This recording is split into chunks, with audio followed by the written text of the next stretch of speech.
Okay, so now we are going to do all the NCERT examples of chapter number 5, chemistry, states of matter. Example पे जाने से पहले थोड़े से आपके फॉर्मूलाज को रिफ्रेश कर दिया जाए, सारे कंटेंट्स को पहले रिफ्रेश कर दिया जाए। तो सबसे पहला फॉर्मूला आप सीखे थे बॉयल्स लॉ। क्या था Boyle's law? P1 V1 equal to P2 V2 at constant temperature. ये था पहला फॉर्मूला, राइट। सेकंड था चार्ल्स लॉ। क्या था चार्ल्स लॉ?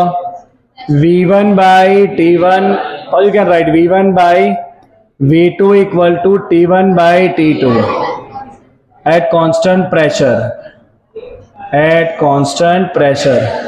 ये मार्कर इतना मोटा मोटा क्यों चल रहा है? चलो, इसमें थिकनेस ऐड नहीं होता, ये दूसरा लैपटॉप में बनाया ना इसलिए। चलो कोई नहीं। तीसरा था गैल्यूसेक लॉ। गैल्यूसेक लॉ क्या था? P1 by P2 is equal to T1 by T2 at constant volume. इतनी सारी मेहनत नहीं करनी है तो हम एक डायरेक्ट इक्वेशन याद रखेंगे, combined gas equation. Combined gas equation, no, combined gas equation is P1 V1 by T1 equal to P2 V2 by T2। इसमें बॉयल भी आ गया, चार्ल्स भी आ गया, गैल्यूसेक भी आ गया। इसे कहेंगे combined gas equation P1 V1 by T1 equal to P2 V2 by T2। चलिए फिर आता है ideal gas equation. Ideal gas equation, ideal gas equation था PV equal to nRT।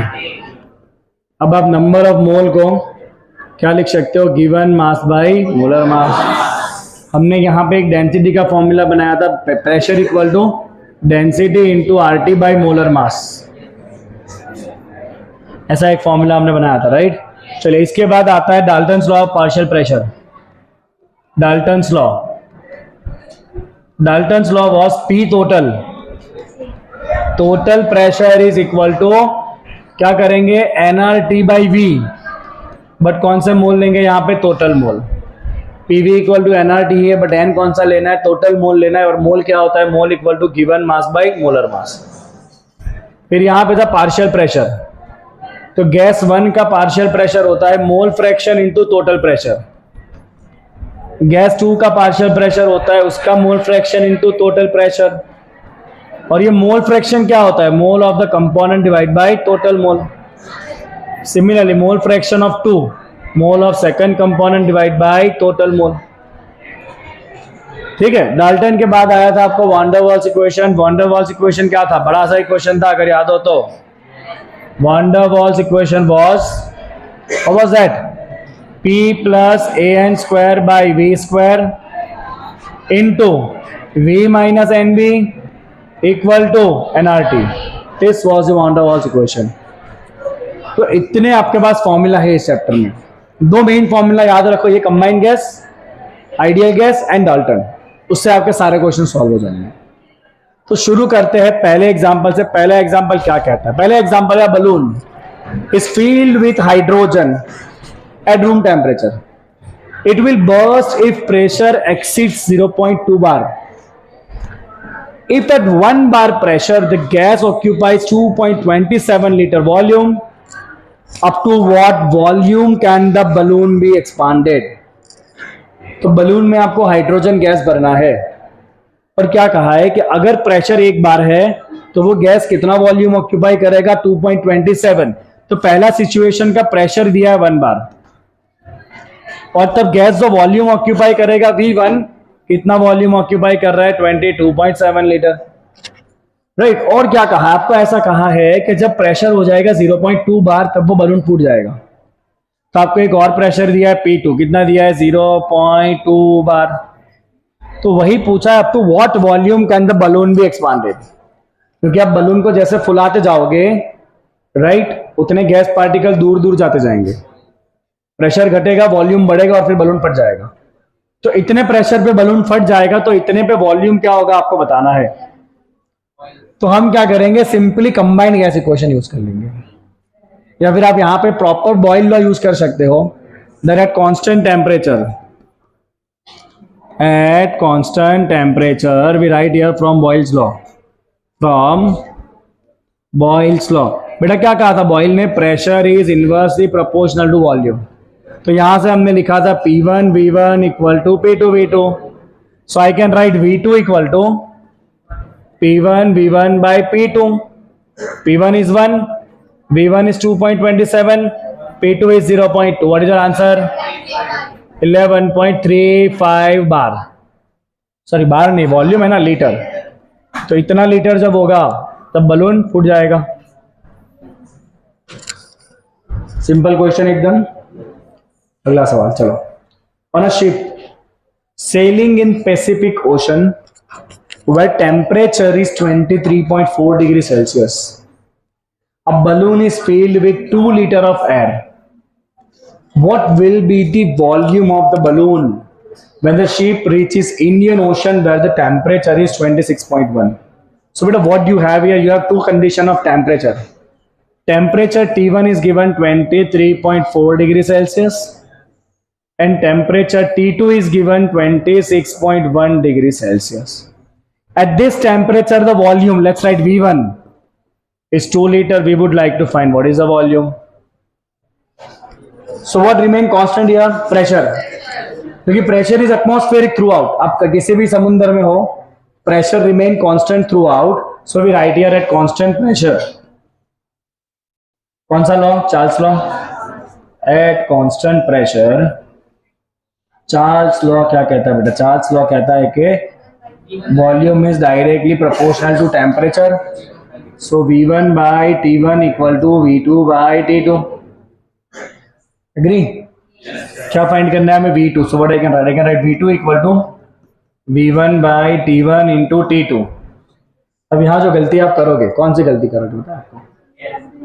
Temperature are in Celsius, इसमें पूरे टेम्परेचर किसमें चाहिए? Kelvin में चाहिए, तो 273 प्लस करो, 273.15 प्लस करो, ज्यादा एग्जैक्ट आंसर लाते, प्लस करेंगे 273.15, कितना हो रहा है? 6.55 केल्विन। चलो इसको कन्वर्ट करो केल्विन में, कितना होगा? प्लस करो 273.15, 299.25 केल्विन। तो बेटा हमेशा आपको टेम्परेचर कौन सा रखना है? केल्विन रखना है। आपको हमेशा एब्सोल्यूट टेम्परेचर रखना है, एब्सोल्यूट टेम्परेचर। इस पूरे चैप्टर में कहीं भी अगर आप सेल्सियस टेम्परेचर रखोगे आपका आंसर गलत ही आएगा। Let's put the value now. V1 is equal to 2 liter, T1 is 296.55 and T2 is 299.25. Answer केट लॉ 2.0182 लीटर। कितना मजा आया ना सारे ऐसे क्वेश्चन हो तो, है ना? प्यारे प्यारे क्वेश्चन। चलिए एक और प्यारा क्वेश्चन देखते हैं। एट 25 डिग्री सेल्सियस टेम्परेचर दिया है, 760 mm ऑफ प्रेशर दिया है, गैस ऑक्यूपाई 600 ml, वॉल्यूम भी दिया है। What will be the pressure at height where temperature is 10 degree Celsius and volume is 640? कोई नहीं, तो दो सिचुएशन दिया है। चलो पहले सिचुएशन के डेटा लिखो बेटा। टेम्परेचर कितना? 25, केल्विन में कितना हो जाएगा? 298.15 चलेगा, नहीं लोगे तो। प्रेशर कितना? P1 760 mm, वॉल्यूम कितना? 600 ml। तो बेटा तीनों सिचुएशन हमने लिख दी है, P1 V1 T1। Can you see this? Condition number 1। दूसरा कंडीशन क्या? What will be the pressure? P2 find करना है at a height where the temperature is 10 degree. 280, एक मिनट, 10 डिग्री सेल्सियस मतलब 283 केल्विन। वहां पे कितना वॉल्यूम हो गया गैस का? 640 ml। बेटा कौन सा इक्वेशन यूज करेंगे? Combined gas equation. So we write here form combined, no need to convert in return, for combined gas equation. क्या है combined gas equation? P1 V1 by T1 equal to P2 V2 बटा T2। Find क्या करना है तुमको? P2 find करना है ना। So P2 will be equal to P1 V1 by T1 into T2 by V2, T2 ऊपर V2 नीचे। चलो वैल्यू डालते बेटा। P1 कितना 760, V1 600, T1 कितना है, T1 298। नो नीड, मैं बताता हूँ क्यों जरूरत नहीं है। T2 क्या है, T2 इज 283 एंड V2 कितना है, V2 है 640। तो बेटा देख ये भी ml है ये भी ml है, कट हो जाएगा, कोई जरूरत नहीं है। अगर तुम उसको लीटर करोगे तो 0.6 होगा, तो ये हो जाएगा 0.64 लीटर में। तो यहाँ पे कोई कन्वर्ट करने की जरूरत नहीं है। ओए सुन, no need to convert it, क्योंकि ऊपर भी वॉल्यूम है नीचे भी वॉल्यूम है। ml रखोगे तो भी कट होगा, लीटर रखोगे तो भी कट होगा, तो कोई जरूरत नहीं है यहाँ पे कन्वर्ट करने की। चलो आंसर बताओ।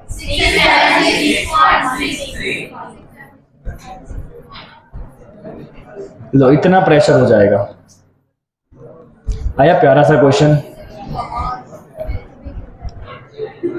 है ना, देख लो एक बार वापस।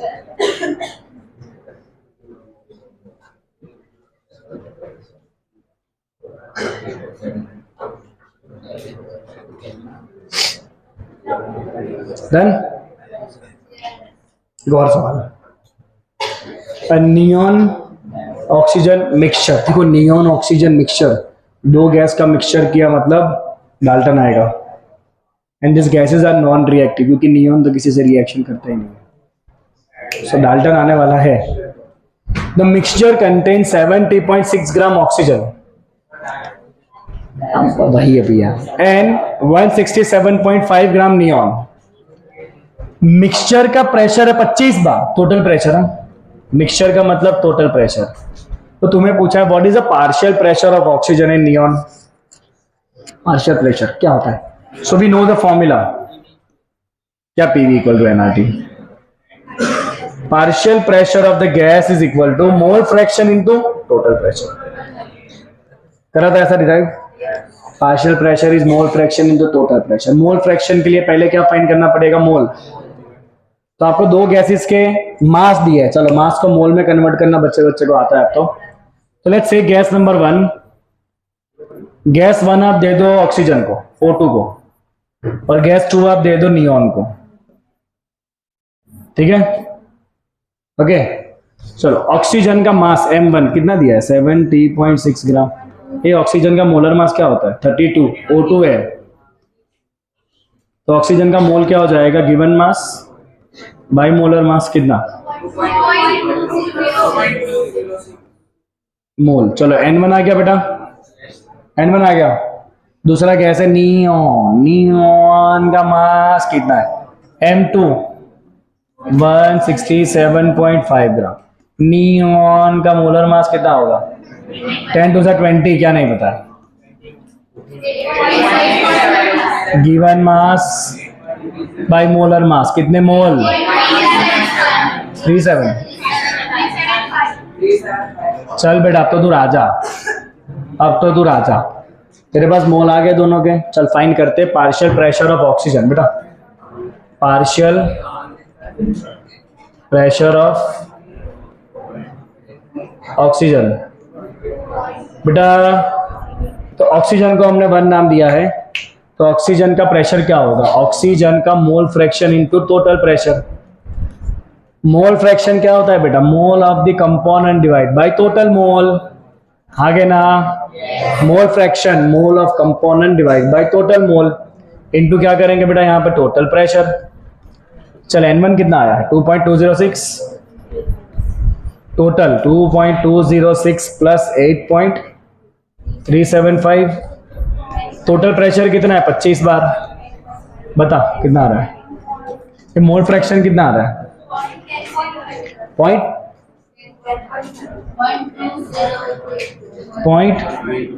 0.20।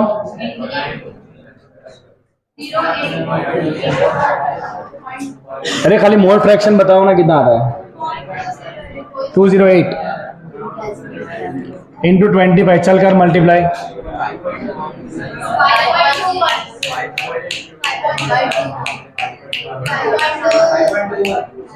5.21,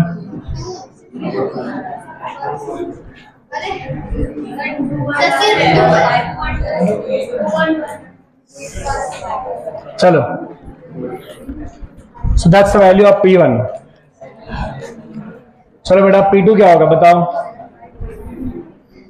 हाँ P2 क्या होगा? P2 इक्वल टू, हजामत मत करना, P टोटल माइनस P1 कर लो क्योंकि दो ही गैस है। टोटल कितना है? 25 माइनस 5.2, 19.8 बार। तो ये आ गए बेटा बड़े प्यार से दोनों गैस के पार्शियल प्रेशर। समझ आ गया क्वेश्चन आपको डाल्टन लॉ? एकदम क्लियर? भावेश क्लियर? ऑलमोस्ट? क्या कहा? क्या? ऑलमोस्ट वापस एक बार करते हैं तो फिर ये ऑलमोस्ट में जो थोड़ा सा डाउट है ना वो भी निकल जाएगा। सो आपको ना दो गैस दिए हैं, ऑक्सीजन एंड नियॉन। दोनों गैस के आपको मास दिए हैं और आपको दिया है total quantity of the pressure. Total pressure कितना है बेटा? 25 बार है। आपको बताना है टोटल प्रेशर में से दोनों गैस का कंट्रीब्यूशन कितना है। टोटल प्रेशर कितना है? 25 बार है। इसमें से दोनों का कंट्रीब्यूशन बताना है। तो हमने थियरी डिराइव किया था कि पार्शियल प्रेशर होता है मोल फ्रैक्शन इनटू टोटल प्रेशर। तो हमें क्या करना पड़ेगा? दोनों गैस के मोल फ्रैक्शन फाइंड करने पड़ेंगे। मोल फ्रैक्शन फाइंड कब होंगे? जब आप मोल निकालोगे। तो आपने दोनों गैस के मास लिखे, दोनों के मोलर मास लिखे, given mass by molar mass से आपको मिल गया mole. Mole of oxygen, mole of neon, right. अब आपको मोल मिला तो मोल फ्रैक्शन मिल जाएगा। कैसे मिलेगा? सो मोल partial pressure is equal to mole fraction into total pressure. So x1 equal to